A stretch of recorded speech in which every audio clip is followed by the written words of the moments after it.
गढ़वाल अपनी पौराणिक, सांस्कृतिक एवं ऐतिहासिक धरोहर के लिए प्राचीन काल से प्रसिद्ध है। विभिन्न अवसरों के लिए यहाँ पर भिन्न भिन्न प्रकार के नृत्य एवं गीतों का गाया जाना यहाँ की लोक परंपरा का अभिन्न हिस्सा रहा है। यहाँ के औजी एवं बेड़ा परंपरा के कलाकार इन परंपराओं के वाहक रहे हैं।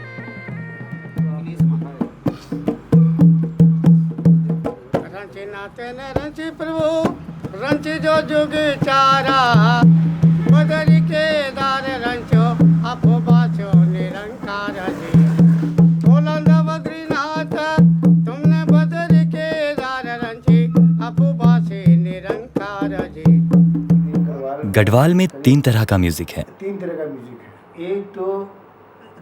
एक तो देवी देवताओं का संगीत है, एक है जो कि मेलों और उत्सवों का है, एक है जो प्रेत आत्माओं का जो बुरा असर होता है उसको मिटाने के लिए किया जाता है। ये कहना चाहिए जो कि मतलब प्रेत आत्माएं होती हैं, उनका जो बुरा असर होता है उसको मिटाने के लिए किया जाता है।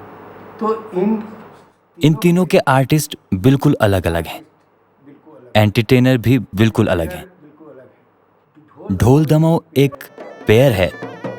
यहाँ पे ढोल दमाऊ का काम जो है मेलों में है। मेले उत्सवों में ढोल का प्रयोग होता है। कभी कोई आता है तो उसके वेलकम में ढोल बजाया जाता है।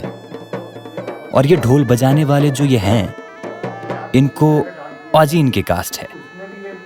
या तो उसी तरह का डांस होता है तो उसमें भी ढोल बजाते हैं, ग्रुप में बजाते हैं। पांडवों का पांडव नृत्य होता है, उसमें बजाते हैं। जितने देवी देवता उन सब में जो ये हैं ढोल बजाते हैं। लेकिन एक दूसरा इंस्ट्रूमेंट है जिसको बोलते हैं हम डौर। ये डौर जो है ये डमरू टाइप का है और एक तरफ लकड़ी से बजता है और एक तरफ हाथ से बजता है। और इसके साथ बजती है थाली। थाली जो है ढोल के साथ नहीं बजती है, ढोल के साथ बजेगा दमाऊ। लेकिन डौर जो है, डौर एक खास विधा में इस्तेमाल होता है। जो बुरी आत्माएं परेशान करती हैं उनको मुख्य रूप से शांत करके उनको विदा करने के लिए किया जाता है।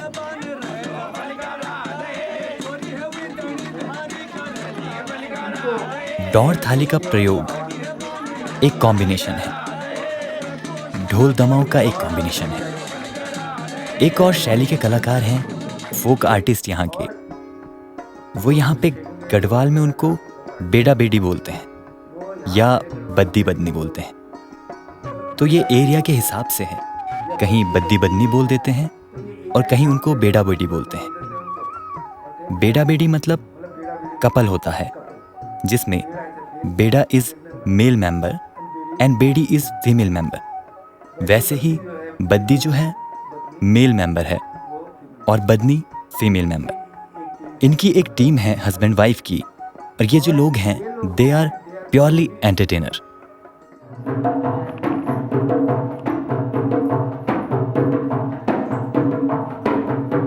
उत्तराखंड के गढ़वाल अंचल में रहने वाले बादी एवं बेड़ा समुदाय की पहचान मूलतः गायन व नृत्य करने वाली एक जाति के रूप में की जाती है।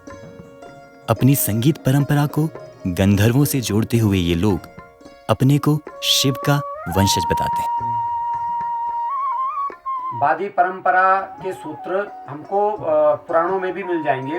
कुछ कथाएं हैं महाभारत में भी है, जैसे कि यहाँ जब पांडव आए तो टिहरी जिले की जो भिलंगना घाटी है उसमें शिव उनको भील वेश में मिले थे। यहाँ की जो बादी समुदाय है वो भी ये मानता रहा है कि वो शिव के भक्त हैं। शिव कथाओं को वो गाते भी हैं, जिसको यहाँ पर केदार खंडी गीत कहा गया है। जो शिव की स्तुति गाते हैं वो केदार खंडी गीत हैं, और जो विष्णु की या उसके बाद कृष्ण की गाथाओं को गाते हैं वो राधा खंडी के नाम से यहाँ प्रचलित है।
बेड़े थे तो हमारे बुजुर्ग लोग थे।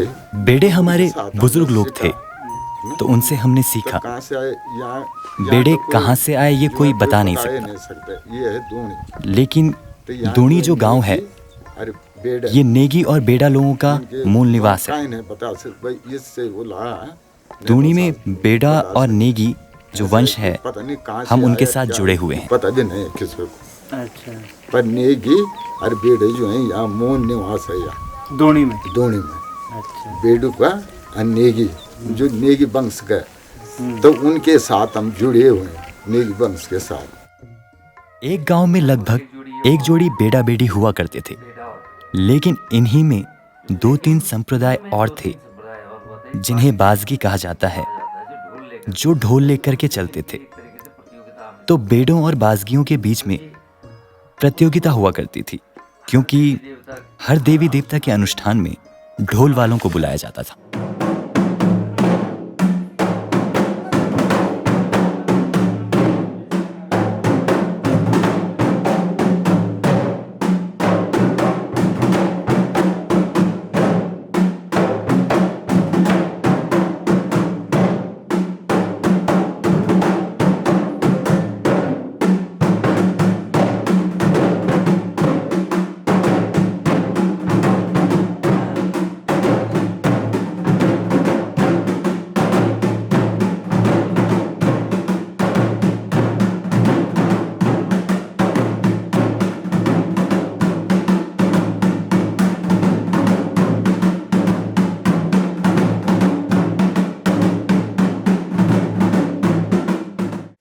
ये रामा ये जड़ में बैठे जड़ गोविंदा, जड़ में बैठे जड़ गोविंदा, हर पात में बैठे पार्वती माई, टुकमा बैठे महेश्वर रामा, श्री महादेव ने माँ।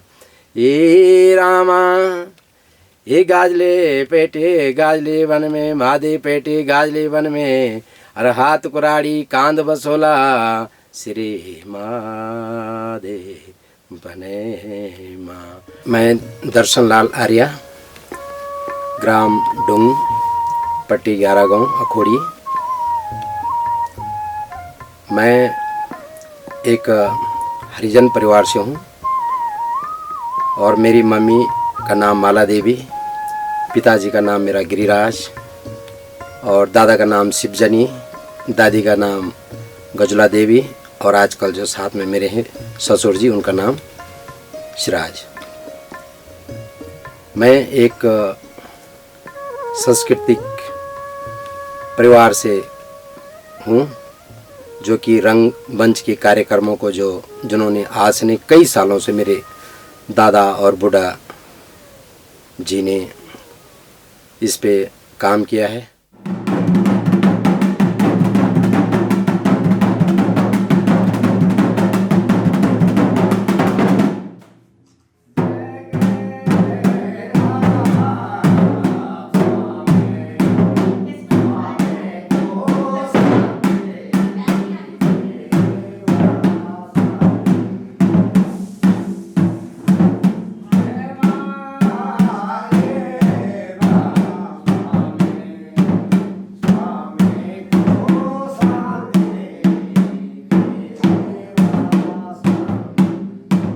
ये जो शब्द है बेड़ा, ये शब्द 2 चीजों को एक साथ कहता है। गांव के कुछ बुजुर्ग लोग इनको सीधे सीधे बेअड्डा कह देते हैं, जिसका कोई अड्डा नहीं, जो हर गांव में जाकर के अपने जीवन का उपार्जन करना इनका कार्य है। अगर स्वयं इनसे पूछा जाए तो ये वेद से लिया गया शब्द है और वेद की वाणी को ये लोगों तक पहुंचाते हैं गीत संगीत के माध्यम से। इसमें जोड़ा गाता और नाचता है। जोड़े में भी जो प्रत्येक है वो 2 कलाओं का निर्वाह करता है। जैसे जो मेल की जो भागीदारी है वो वादन के साथ गायन की होती है और जो फिर फीमेल है उसमें तो उसका नृत्य के साथ गायन में भी होता है। तो 2 भागीदारी होती है। तो ये जो तीनों शैली हैं बेड़ा लोक संगीत में भी लोक गायन, लोक नृत्य और लोक वादन, ये ठेका जो है 4 का बसता है। अच्छा। ये है मतलब 3 ताल में 4 का ठेका बसता है।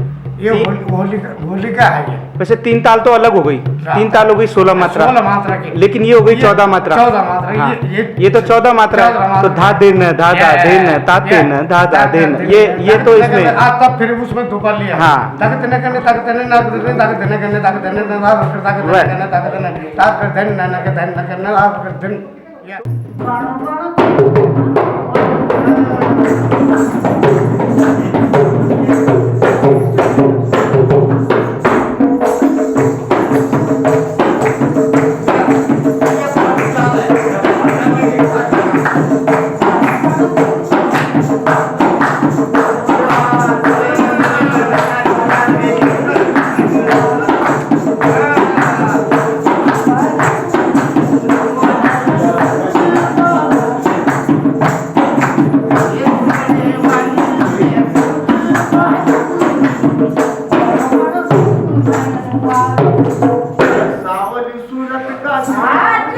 स्वामी लगदान मेरा, सूरत का चीरा स्वामी लगदान मेरा, सूरत का बोरा चूरी लगदान मेरा, हम चंपन बासी बण बण घूमन।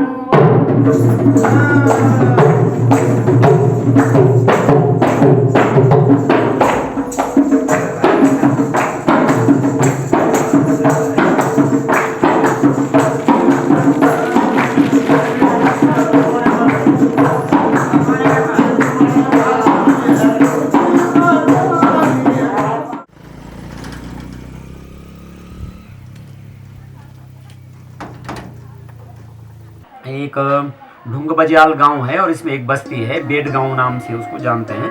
ये बिल्कुल अखोड़ी का निकटवर्ती गांव है, जहां अभी भी ये शिवजनी हैं, बहुत फेमस वादी रहे हैं। शिवजनी और उनकी पत्नी काफ़ी वृद्ध हैं, शिवजनी और गजुला, ये दोनों अभी भी हैं। हालांकि ये बाहर कहीं जाते नहीं हैं, और जो ट्रेडिशनली था चैत के महीने में या शादी ब्याह में दूसरी जगह जाना और ये वादी गीत संगीत और नृत्य का प्रदर्शन करना, ये अब लोग नहीं करते हैं। ये शिवजनी के बारे में एक बहुत महत्वपूर्ण तथ्य है। शिवजनी और गजुला इंद्रमणि बडोनी, जिनको उत्तराखंड का गांधी कहते हैं, जब ये माधो सिंह भंडारी की नृत्य नाटिका करते थे, ये इन लोगों को लेकर के एक बार 26 जनवरी में भी गए थे।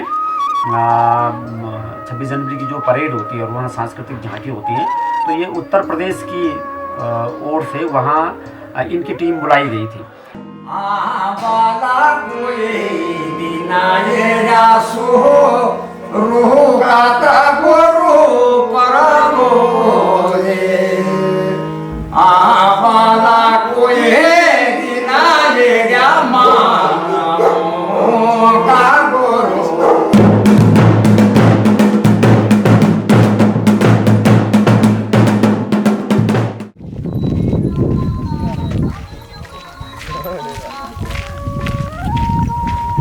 इसके अतिरिक्त इनके कुछ और अनुष्ठान हुआ करते थे, जिनके नाम आपने सुने भी होंगे। बर्त और लांग।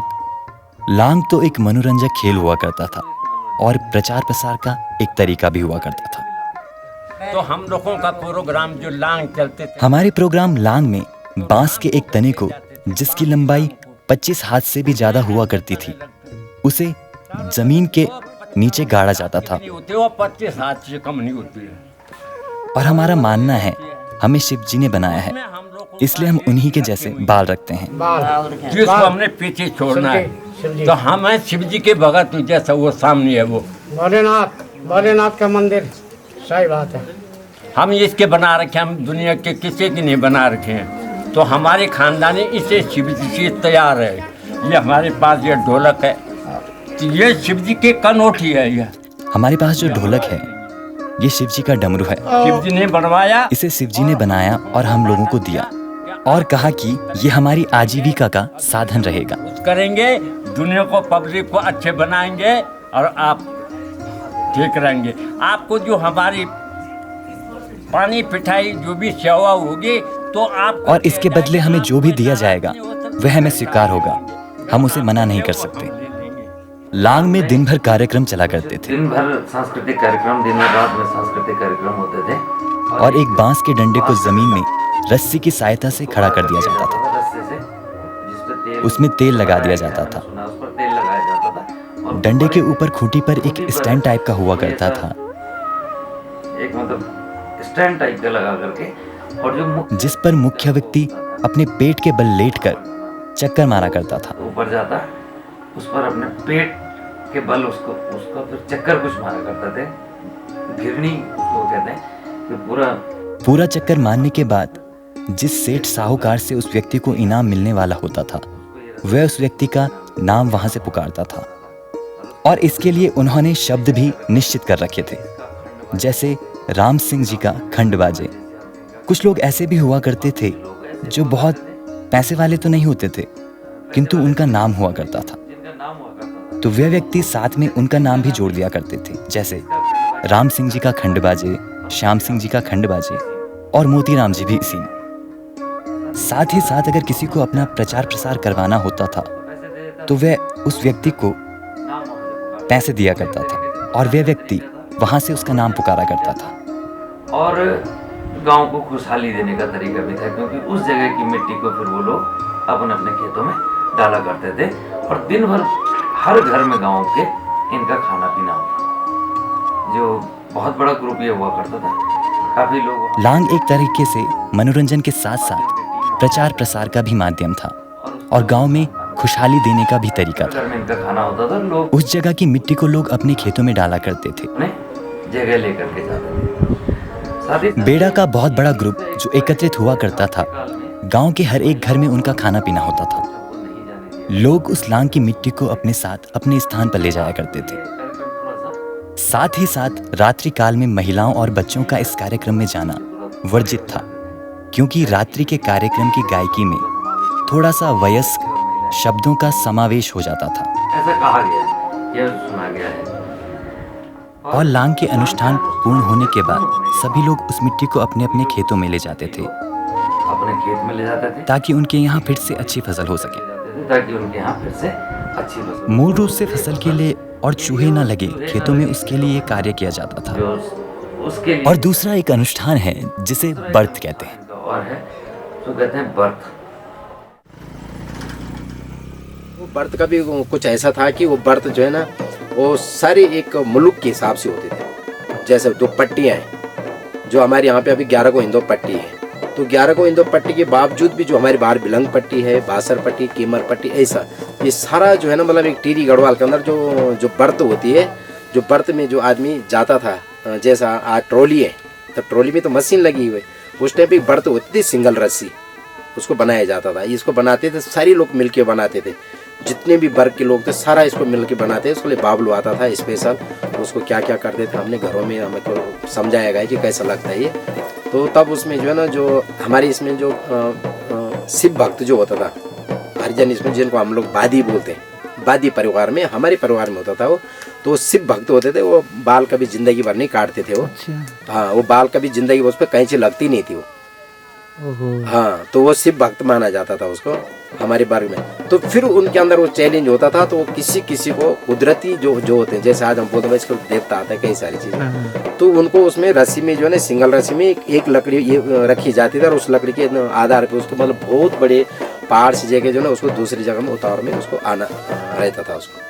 फिर वो आदमी जब वहाँ से आता था तो फिर उसका जो माथे पे जो जितने भी ये जो जूंदाल जो बोलते हैं चावल के, वो माथे पे लगे हुए होते थे, तो वही उसका प्रसाद था। और उसकी जो जटा है, जो जटा थी उसकी, जो लटा थी मतलब जो बाल, उसको निकाल के वो प्रसाद था। तो लोग उसको ये करते थे, तो उसको निकालना था, तो उसके लिए उसको भयंकर ये हो जाता था कि लोग मतलब कितना खींचेंगे। हमारे बड़े बड़े लोग हैं जो ठाकुर परिवार से, ब्राह्मण परिवार से, सभी लोग इसकी रक्षा करते थे। सारी देवी देवता उसको अलग से ये कर देते, ये थी उसकी विद्या। आपने सुना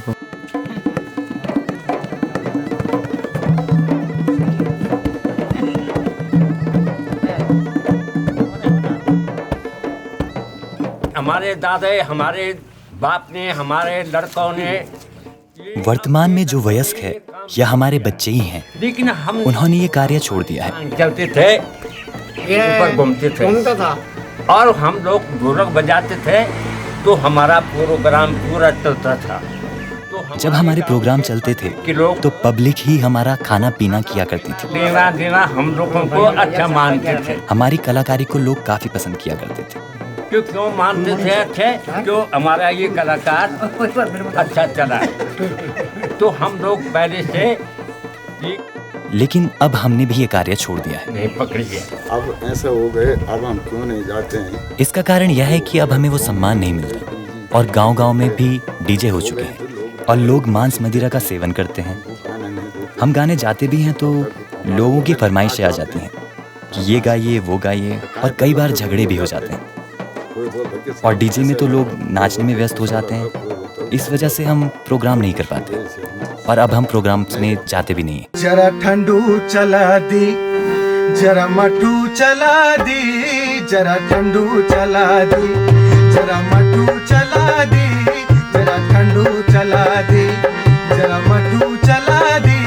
मेरी चादरी छूट के पिछने जरा गाड़ी रुका दी, मेरी चादरी छूट के पिछने जरा गाड़ी रुका दी, जरा ठंडू चला दी, जरा मटू चला दी, जरा ठंडू चला दी, जरा मटू चला दी।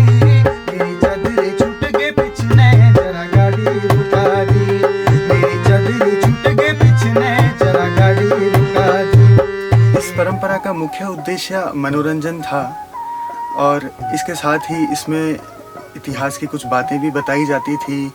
इसमें आसपास की जगहों की सूचनाएं पहुंचाई जाती थी एक जगह से दूसरी जगह तक। जो बेड़ा गीत होते थे ये बेड़ा समुदाय की आमदनी का सबसे मुख्य साधन हुआ करते थे। इसी के माध्यम से जो बेड़ा समुदाय होता है वो अपना जीवन को चलाता था।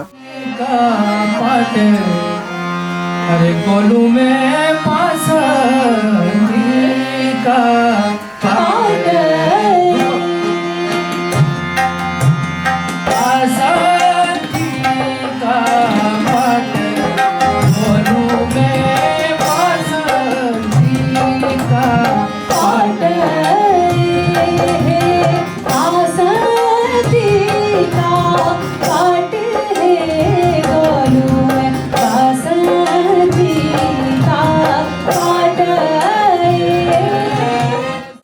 परंपरा है जिसको कि कुछ खास तरह के लोग गाते थे बजाते थे और ये बहुत ही महत्वपूर्ण विधा हुआ करती थी।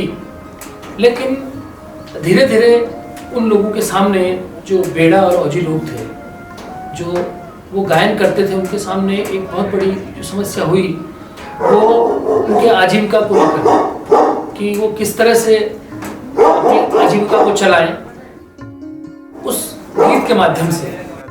जो बेड़ा समुदाय है अब उन लोगों के पास इतना काम नहीं है जिस कारण से इसमें जो इलेक्ट्रॉनिक्स का जो अब उपयोग हो रहा है इसका बहुत ही ज़्यादा प्रभाव पड़ा है। हमारी गढ़वाल की जो संस्कृति है जो बेड़ा गीतों की जो हमारी परंपरा रही है, अब जो बेड़ा समुदाय के जो कुछ गिने चुने कलाकार हैं अब वे लोग बताते हैं कि उसमें इन लोगों को अब त्योहारों पर्वों आदि में लोग बहुत कम बुलाते हैं और अब लोग ये आने को तैयार भी नहीं होते। अब ये लोग भी अपनी इस अनमोल जो इनकी परंपरा है जो इनकी गायन शैली है इसको अपने मन में छुपाए बैठे हैं।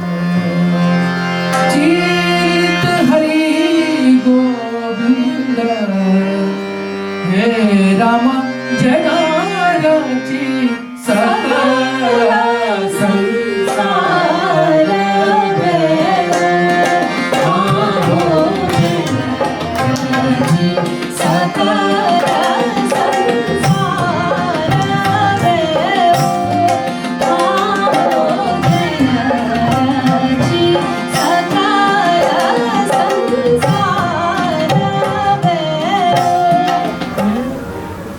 बेड़ा गीतों को जो मैंने बेड़ा जाति से सीखे थे उन गीतों को मैं गाने की कोशिश करती हूँ और गा भी रही हूँ।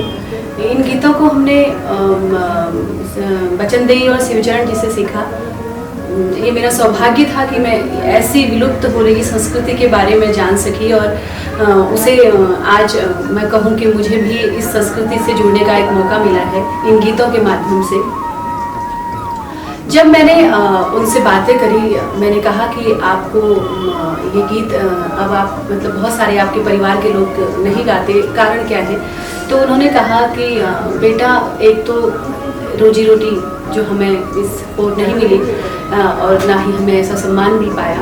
जब एक वाकया मेरे साथ हुआ था कि मैंने एक जो उस परंपरा को गाने वाली जो उनकी अगली पीढ़ी थी, जब उनसे मैंने बोला कि क्या आप लोग इन गीतों को गाते हैं, या मैंने उनसे कहा क्या बेड़ा गीत, तो उन्होंने कहा हमें ये शब्द मत कहिए क्योंकि हमें अच्छा नहीं लगता, क्योंकि ना ही इस शब्द से हमारे परिवार में सम्मान मिल पाया और ना ही हम आगे इस जाति से जानना चाहते हैं, और हम उन गीतों को गा रहे हैं।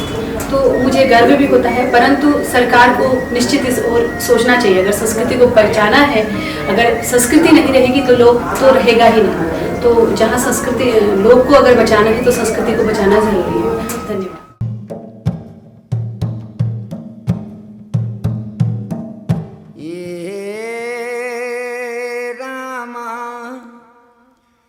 जड़ माँ बैठी जड़ो देवा, जड़ो माँ बैठे जड़ो देवा, साई माँ बैठे समुद्र देवा, पात माँ बैठी पार्वती माई, अब टुक माँ बैठे मैसूर रामा, श्री महादेव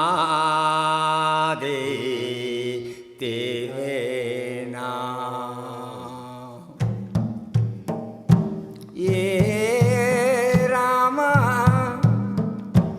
प्रथम भावे उदोपने, प्रथम भावे उदोपने, जगमग जगमग ज्योति आवे धरती माँ, सिरो पुजारो लावे जूंदाल पिठाए, अर सासे पुत्र ने लाट लगाए, ओ दो सासे पुत्र तो वर्तुले माँ, पेड़ा परवार का राम राम बोलते, हर जना बैठा सासे पुत्र एकल वीर रामा, श्री महादेव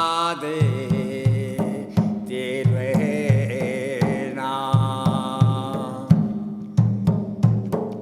ये राम सीता जी तुम आवोली जावोली, सीता जी तुम आवोली जावोली, लक्ष्मण जी तुम सेवा माँ, पाने पाता शोभन मिर्गुलो, अर्यो भयो लंका को दूत करामा, श्री बचुले राधे।